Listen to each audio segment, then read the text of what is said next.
아멘. 오늘은 종려주일로 우리가 지내고 있습니다. 종려주일의 의미를 오늘 본문인 포도나무 비유로 한번 살펴보겠습니다. 포도나무 비유가 종려주일 기사가 포도나무 비유를 더 잘 드러낼 줄로 믿습니다. 왜냐하면 전체 성경은 한 이야기죠. 한 이야기이기 때문에 서로 연관이 다 되어 있습니다. 퍼즐 이야기를 제가 자주 합니다만 퍼즐 한 조각만 보는 게 아니고 옆에 퍼즐하고 연결할 때 우리가 정확한 의미를 파악할 수 있는 것처럼 종려주일하고 포도나무 비유 적절하게 서로 잘 연관이 된다고 생각합니다. 오늘 본문은 1절부터 우리가 지금 12절부터 읽었습니다만 1절부터 쭉 보겠습니다. 17절까지를 보는데요. 1절에 보시면 포도나무 비유의 아주 핵심이죠. 포도나무 비유의 첫 시작입니다. 예수님은 참 포도나무가 되십니다. 그냥 포도나무가 아니고 왜 참이라고 붙였을까요? 참, 극상품. 포도나무도 뭐 종류도 많고 또 그 질이 다르잖아요. 우리 예수님은 참입니다. 참. 극상품 포도나무가 되시고 하나님은 농부가 되십니다.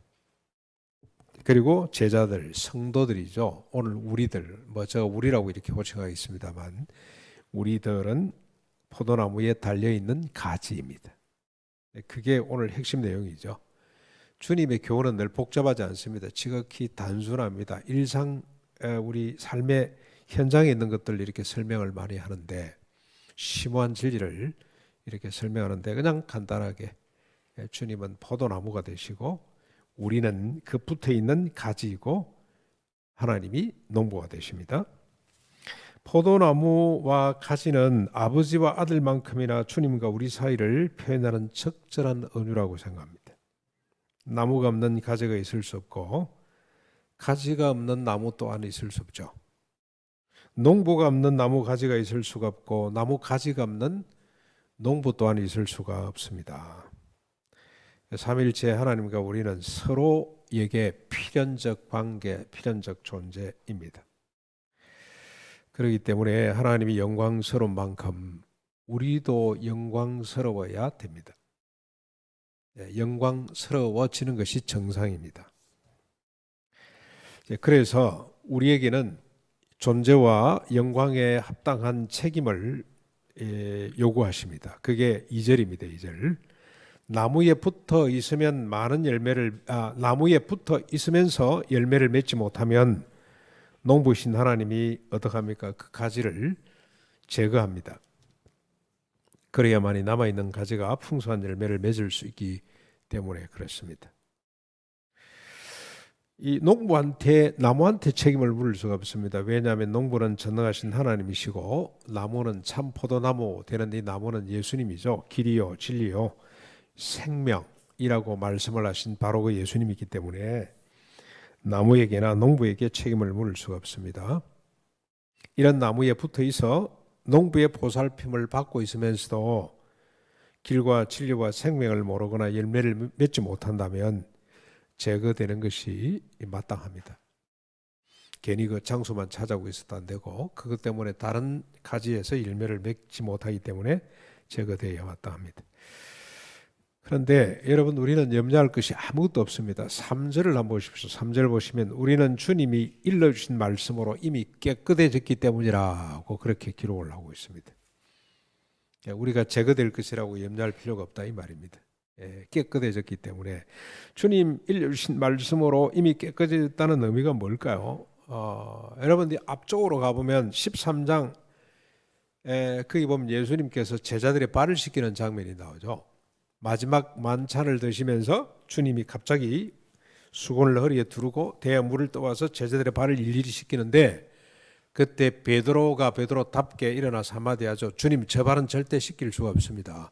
어떻게 선생이 종의 발을 제자들의 발을 씻깁니까? 이건 아닙니다. 그랬을 때 주님이 뭐라고 그럽니까? 내가 네 발을 씻기지 아니하면 너와 내가 아무런 상관이 없느니라. 아주 대단한 말이죠. 그랬더니 깜짝 놀래가지고 베드로가 저 발만 씻기지 말고 온몸을 다 씻겨주십시오. 그러고 나옵니다. 그랬더니 예수님이 이미 목욕한 사람은 깨끗해졌으니 다 씻을 필요가 없고 발만 씻으면 된다라고 하신 말씀이죠. 무슨 뜻이었습니까? 그때까지만 해도 베드로가 잘 몰랐어요. 주님의 십자가 부활을 인정하지 않았습니다만 잠시 후에 베드로가 그걸 인정하고 믿게 될 것을 주님이 미리 아시고 땡겨서 해주신 말씀이에요. 십자가 부활로 깨끗해진 사람은 이제 발만 씻으면 된다. 이미 깨끗해졌다. 십자가 부활로 구원을 받았다. 그런 뜻이 됩니다. 그러므로 주님의 말씀으로 이미 깨끗해졌다는 것은 십자가 부활을 믿어 구원을 받았다는 말이 됩니다. 구원을 받은 나는 절대로 제거될 일이 없는 완전한 가지로 우리가 지금 나무에 붙어 있다. 그런 뜻입니다. 주님은 한번 자기 자녀로 부른 사람을 다시 내쫓지 않습니다. 잘라버리지 않습니다. 그만큼 영광스러운 거죠. 우리가 나무에 붙어 있는 가지입니다만 다시는 잘리지 않는, 다시는 제거될 이유가 없는 완전한 가지로 붙어 있습니다. 여러분, 저 가지라고 해서 다 열매 맺는 거 아닙니다. 그래서 여러분, 저 이 가수원 이 원에 전문가들은 늘 가지고 다니는 게 있죠. 전지가위라고 있죠. 가지를 자르는 가위가, 특별한 가위가 하나 늘 차고 다니는 게 있습니다. 가지고 수시로 가지를 자르죠. 절대로 자르지 않는 가지가 있어요. 많은 열매를 맺을 수 있는 가능성 있는 가지는 자르지 않습니다. 그 가지를 중심으로 다른 가지들을 정리해 줍니다. 아무나 자르는 거 아니에요. 오늘 우리는 예수 그리스도로 말미암아 구원을 받았기 때문에 하나님의 주님의 나무에 붙어있는 완전한 가지입니다. 풍성한 열매를 맺을 수 있는 가능성을 갖고 있는 가지로 붙어있다 이 말입니다. 그런데 여러분, 풍성한 가지가 되어서 가지가 풍성한 열매를 맺고 절대로 자라지지 않기 위해서는 전제 조건이 하나 있습니다. 그게 뭐냐면 4절부터 6절까지입니다. 4절부터 6절까지 내용을 제가 한번 정리하면 주님 안에 거하는 것입니다. 주님 안에 거하는 것. 주님은 내 안에 거하고 나도 주님 안에 거하는 것입니다. 나는 포도나무가 되고 너희는 가지라고 하신 말씀대로 주님은 우리 포도나무가 되고 우리는 가지가 되어서 그 안에 딱 붙어 있으면 됩니다. 그러니까 내 안에 내가 그 안에 거하면 열매를 많이 맺게 된다고 했습니다. 반면에 가지가 포도나무에 붙어 있지 아니하면 스스로 열매를 맺을 수가 없다. 나를 떠나서는 너희가 아무것도 할 수가 없다고 말씀을 합니다. 내 안에 거하지 아니하면 밖에 버려져서 불태워진다고 주님이 말씀을 하셨습니다. 우리가 주님 안에 거하기만 하면 주님이 우리 안에 거하시고 주님이 우리 안에 거하시게 되면 많은 열매를 맺게 된다고 지금 4절부터 6절까지 설득을 하고 있습니다. 여러분, 저 윤중도 오늘 마치고 한번 쑥 들렀다 가십시오. 벚꽃 나무죠. 벚나무에 지금 꽃이 만발해 있습니다. 조금 지나면 그게 뭘로 바뀝니까? 벚지, 열매로 바뀌게 됩니다.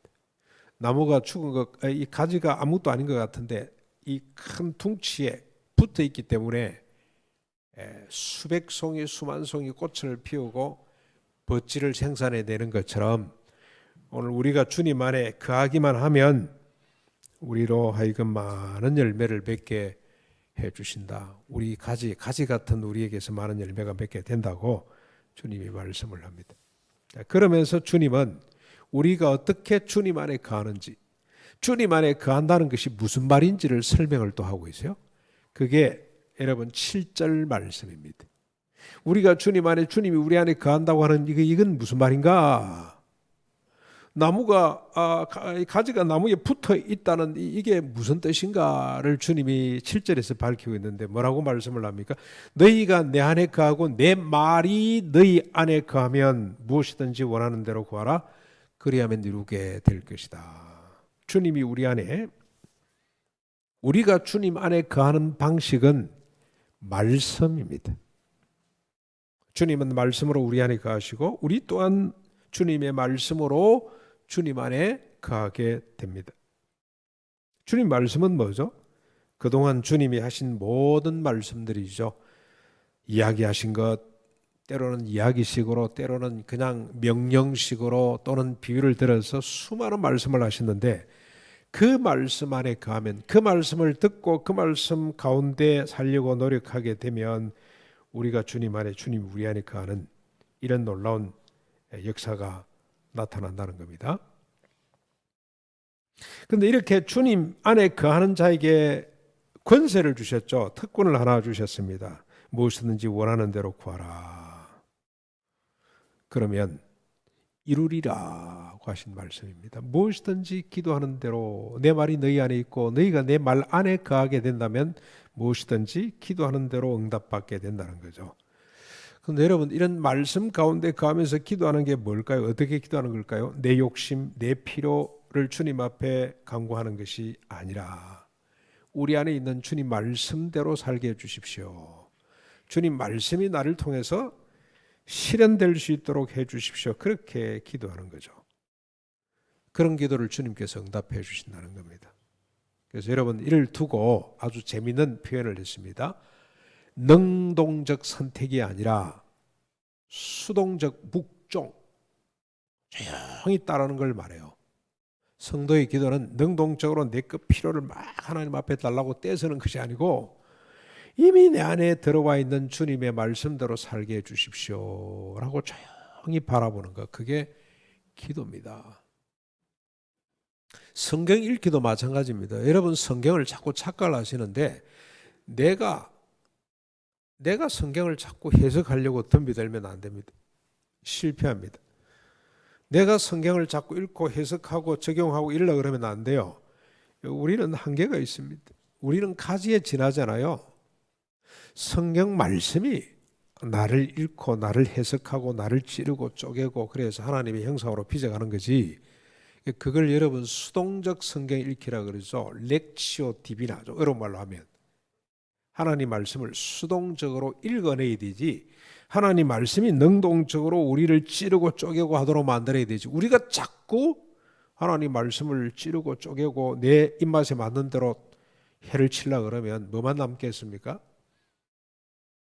내 욕심만 남아요. 그건 신앙이 아닙니다. 그건 미신이고 그건 일반 종교의 모습이지 기독교가 아닙니다.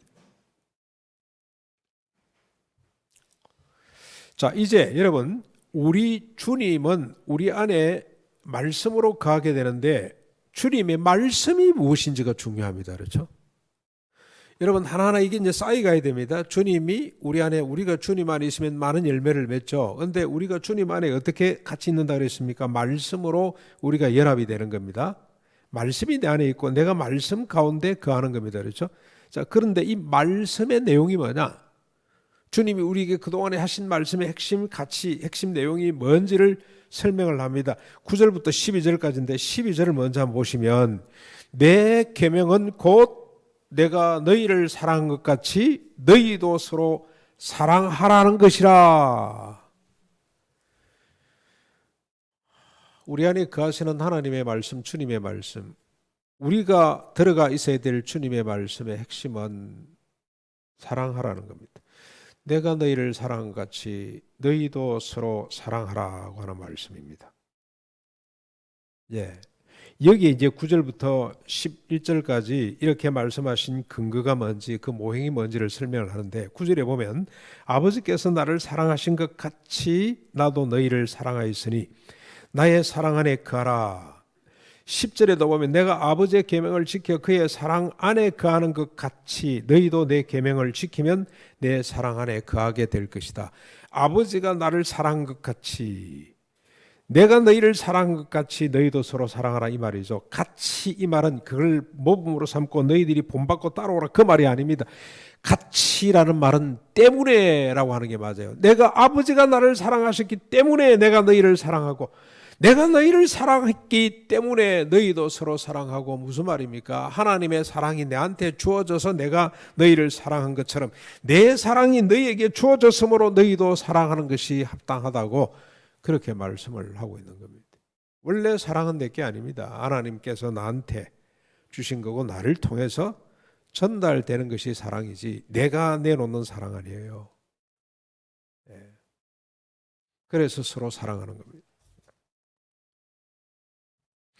근데 주님은 서로 사랑하라가 또 무엇인지를 밝히죠. 13절에 한번 보십시오. 사람이 친구를 위하여 자기 목숨을 버리면 이보다 더 큰 사랑은 없다. 주님이 요구하시는 사랑은 친구를 위해서, 타자를 위해서 목숨을 버리는 사랑입니다.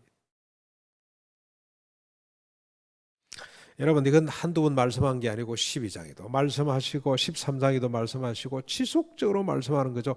12장 23절 24절 25절에 무슨 사랑을 요구했습니까? 땅에 떨어져 썩어지는 사랑을 요구하셨습니다. 자기 목숨을 미워하는 사랑. 그 다음에 13장 14절에는 어떤 사랑을 요구하셨습니까? 스스로 종이 되어서 남의 발을 씻기는 사랑을 요구하셨어요. 그걸 지금 오늘 본문에서는 형제를 위해서, 친구를 위해서 목숨을 버리는 사랑이라고 그렇게 표현을 했습니다. 자, 이런 사랑이 있어야 주님과 우리가 나무와 가지라고 할 수 있습니다. 진정으로 하나 되었다고 할 수 있습니다. 그게 14절 15절이죠. 너희가 내가 명하는 대로 행하면 곧 나의 친구라. 이제부터는 너희를 종이라 하지 아니하리니 종은 주인이 하는 것을 알지 못함이라. 너희를 친구라 했으니 내가 아버지께 들은 것을 다 너희에게 알게 하였느니라고 말씀을 합니다. 이런 사랑을 맺을 때 여러분 스스로 낮아져서 종이 되어서 섬기는 사랑, 발을 닦이는 사랑, 땅에 떨어져 썩어지는 사랑, 친구를 위해서 목숨을 버리는 이런 사랑을 행할 때 우리가 어떻게 됩니까? 주님과 우리는 추종 관계가 아니고 친구 관계가 되죠. 하나님께 들은 모든 것을 공유하는 대등한 관계가 됩니다. 우리 위상이 주님만큼 높아진다는 것입니다. 여기까지 여러분 이야기를 쭉 듣고 나면 어떤 생각이 드세요? 이야, 이거구나. 여기에 진리가 있네. 할렐루야. 그렇게 됩니까? 친구를 위해 목숨을 버리라고? 자식을 위해 목숨을 버리는 것도 잘 안 되는데 친구를 위해 목숨을 버리라니? 썩어지는 미랄이 되라니? 그러면 내를 미워해야 되는데 내 생명을 미워하는 자라야 된다. 갈수록 태산이다. 율법주의도 이 정도는 아니죠. 그렇죠? 율법주의는 어느 정도입니까? 사랑하는 사람 사랑하면 돼요. 그런데 주님이 요구하는 것은 율법주의를 훨씬 뛰어넘습니다. 그래서 여러분 이게 부담으로 다가오십니까? 큰일 났다는 생각이 드세요? 그렇다면 주님의 다음 말씀을 우리가 들어야 됩니다. 16절 어느 집사님 이 구절을 가지고 저에게 전화를 했어요. 너무 좋았어. 이 구절 때문에 내가 얼마나 은혜를 받는지 모른다. 바로 그 구절입니다. 16절 뭐라 그럽니까? 너희가 나를 택한 것이 아니요 내가 너희를 택하여 세웠나니 이는 너희로 가서 열매를 맺게 하고 또 너희 열매가 항상 있게 하며 내 이름으로 아버지께 무엇을 구하든지 다 받게 하려 함이라. 너희가 나를 선택한 것이 아니고 내가 너희를 가지로 붙여줬다 이 말입니다. 그렇죠? 내가 너희를 선택한 목적이 뭡니까? 가서 내가 너희에게 일러준 대로 형제를 위해서 목숨을 버리는 사랑의 사람이 될 수 있도록 내가 너희를 선택했고 그리고 뭐까지 특권으로 주셨습니까? 기도할 수 있는 특권을 줬다고 천국의 열쇠를 줬다고 그렇게 말씀을 합니다. 썩어지는 미랄이 되도록 주님이 우리를 택하셨습니다. 우리가 주님을 택한 거 아닙니다. 친구를 위해서 목숨을 버리도록 주님이 우리를 불러주셨습니다. 우리가 스스로 나은 것 아닙니다. 스스로 종이 되어 다른 사람의 발을 씻기도록 주님이 우리의 왕으로 오셨습니다. 그래서 이분이 나귀 새끼를 타고 오셨습니다. 그 나라의 비밀, 그 구원의 비밀을 알리기 위해서 일부러 나귀 새끼를 타고 왔어요. 돈이 없어 이걸 타고 온 거 아닙니다. 정복하고 지배하는 왕이 아니라 섬기고 주는 왕으로 오셨음을 보여주시기 위해서 어린 나귀 새끼 한 마리를 빌겨 타고 오셨습니다. 그것도. 우리는 이를 인정하고 기념하기 위해서 오늘 종려주의를 지키고 내일부터 일주일 동안 고난주간을 우리가 보내게 됩니다. 이렇게 오신 주님은 좀 전에 말씀드린 것처럼 우리에게 특별한 선물을 주셨습니다. 벌써 두 번째 언급하시죠. 7절 8절에도 말씀을 하고 여기 또 한 번 언급하는데 주님의 이름으로 아버지께 무엇을 구하든지 다 얻게 된다는 겁니다. 기도의 권세, 기도의 선물을 주셨습니다. 기도에서 뭘 하는 겁니까? 하나님 원하시는 사랑이 내 속에서 열매 맺을 수 있도록, 친구를 위해서 목숨을 버리는 사랑을 살아낼 수 있도록. 사실 친구하고는 이런 관계 될 필요가 없죠.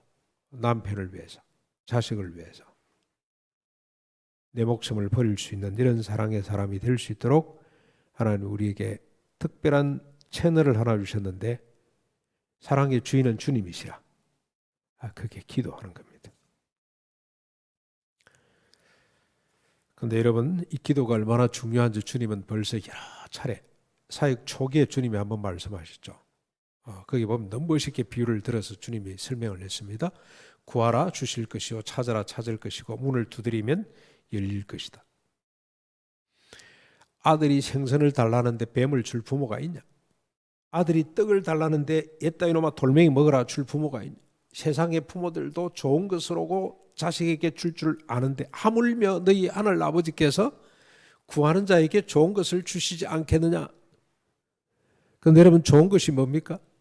구하는 자에게 좋은 걸 주시지 않겠냐? 그러고 마지막 결론이 뭘 준다고 말씀을 하시죠? 성령을 주시지 않겠느냐?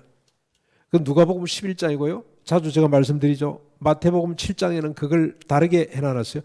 우리 금요일 날 산상 기도에 보면 좋은 것을 주시지 않겠느냐 땡 끝나버렸어. 그 다음 구절에 어디 갓부리가 없어. 그 빠지면 정한수 한 그릇 떠놓고 싹싹 비는 것과 조금도 다른 게 없습니다. 반드시 그 다음 구절이 더 중요해요. 누가는 구하는 자에게 성령을 주시지 않겠느냐. 마태는 그래서 성령 받아가지고 우리가 섬김을 받고자 하는 자가 아니라 섬기는 자가 되도록 해준다고 그렇게 기록을 있어요. 기도는 뭐 하는 겁니까? 성령 받아가지고 대접받는 사람이 아니라 대접하는 사람이 되게 해주십시오라고 하는 것이 기도입니다. 그게 기독교예요. 그게 복음이에요. 주님이 또 말씀하셨죠. 여러분, 저 14장 13절 14절에 너희가 내 이름으로 무엇을 구하든지 내가 행하리니 이는 아버지로 하여금 아들로 말미암아 영광을 받으시게 하리 함이라. 내 이름으로 무엇이든지 내게 구하면 내가 시행하겠다고 말씀을 하셨죠. 그리고 그것도 모자라가지고 또 16장이 또 주님 말씀합니다. 23절 24절 내가 진실로 진실로 너희에게 이르노니 너희가 무엇이든지 아버지께 구하는 것은 내 이름으로 주시리라. 지금까지 너희가 내 이름으로 아무것도 구하지 아니하였으나 구하라. 그리하면 받으리니 너희 기쁨이 충만하게 될 것이다. 그렇게 기도에 대해서 주님이 계속 반복적으로 말씀을 하고 있습니다. 기도에서 사랑하는 사람이 되거라. 하나님이 주신다. 내가 시행하겠다. 형제를 위해서, 친구를 위해서 목숨을 버리는 이런 사랑의 사람이 되도록 해주겠다고 주님이 약속을 했습니다. 그래서 주님 마지막 결론이죠. 17절 내가 이것을 너희에게 명함은 너희로 서로 사랑하게 하려 함이라. 사랑입니다. 지금까지 내용을 한번 간단하게 정리해 보겠습니다. 복잡한 것 같은데 간단하게 하면 첫 번째는 주님은 우리의 포도나무가 되시고 우리는 가지가 된다는 겁니다. 두 번째는 가지가 포도나무에 붙어 있어 많은 열매를 맺게 된다는 겁니다. 세 번째, 가지가 나무에 붙어 있다는 것은 주님 말씀 안에 거하는 것이고 그 말씀은 서로 사랑하라는 겁니다. 형제를 위해 목숨을 버리는 사랑, 썩어지는 한날의 미랄이 되는 사랑, 자기 목숨을 미워하는 사랑, 스스로 종이 되어 이웃의 발을 씻기는 사랑, 그게 주님이 우리에게 요구하시는 사랑입니다. 자기 희생이 없는 사랑은 사랑이 아닙니다. 모든 타자를 대상으로 삼지 않는 사랑도 사랑이 아닙니다. 좋아하는 겁니다. 좋아하는 것. 그런 수준의 사랑을 주님께서 말씀하시지 않습니다. 이렇게 사랑할 때 100배, 60배, 30배 사랑의 열매를 맺게 된다는 겁니다. 주님은 이 사랑이 마르지 않도록 특권을 주시는데 그것이 주의 이름으로 기도하는 것입니다. 그래서 우리가 사랑의 열매를 맺을 때 어떤 결과물이 나타납니까? 하나님이 영광을 받으시게 된다는 겁니다. 이게 오늘 1절부터 17절까지 하나님이 주신 말씀의 내용들입니다. 사랑하는 성도 여러분, 우리는 예수 그리스도의 십자가 부활을 다 믿는 사람들이죠. 여기 혹시 아직까지도 예수님의 십자가 부활이 잘 안 믿어지는 분이 있습니까? 다 믿어지죠. 그렇다면 종려주의를 지내고 고난주의를 지내면서 우리가 하나 기대해야 될 게 하나 있습니다. 주님이 약속하시고 맺게 하실 사랑의 열매를 기대하셔야 됩니다. 여러분 맺으라고 하는 것이 아니고 이걸 기대하고 소망을 내야 됩니다. 반드시 열매가 맺을 거라고 여러분 기대하셔야 됩니다. 그런데 지난 목요일 느티나무 반에서 우리가 기대하게 될 열매 하나를 발견했습니다. 우리 느티나무 저 반에 지금 우리 청년들이 3사람이 들어와 있어요. 우리 교회 아주 다음 두레교회 기둥이 될 청년들 3사람이 들어와서 같이 공부를 하는데 이것저것 우리가 같이 이야기를 하다가 깜짝 놀랐습니다. 아하, 이게 하나님께서 우리로 하여금 맺게 하는 열매겠구나. 근데 우리 지금 청년들, 지금 같이 공부하고 있는 청년 3사람이 다 같이 알바를 하고 있어요. 전공을 지금 잘 살려서 준비를 하는 가운데 어떤 형제는 완전히 진로를 한번 바꿔보려고도 생각을 하고 있고요. 그러면서 지금 준비하면서 알바를 하고 있습니다. 먹고 살아야 되니까 부모에게 더 의존할 수가 없기 때문에 알바를 하는데 시급이 지금 9천 몇백 원 정도 되는 모양이죠. 10,000원까지는 아직 안 갔는데 꽤 많이 올랐죠. 그래서 알바를 열심히 하고 있습니다. 그런데 갑자기 이런 질문이 생겼어요. 알바집 주인의 수입을 물어본 적이 있냐? 우리 알바하면 1시간, 2시간, 3시간 하면 철저하게 계산해서 딱 챙기죠. 또 주인도 챙겨줘야 되죠. 만약 주인이 그걸 안 챙겨주면 노동부 신고를 하면 바로 제재를 받습니다. 가난농군학교에 우리 저 직원이 하나 퇴직을 했는데요. 퇴직금 정산을 못 해줬더니요. 이분이 노동부 신고를 해버렸더니 바로 차압이 들어와요. 아무것도 못하도록 만들어버려요. 그래서 부랴부랴 빚을 내가지고 갚았어요. 무섭습니다. 지금 한국 사회가 그만큼 좋아진 거죠. 노동자를 중심으로 그만큼 잘하고 있는. 그런데 여러분 내 시급은 9천 몇백 원 짝짝짝 쳐주고 내가 얼마 했다 계산을 하는데 내 시급을 주고 난 알바집 주인의 수입을 물어본 적 있나?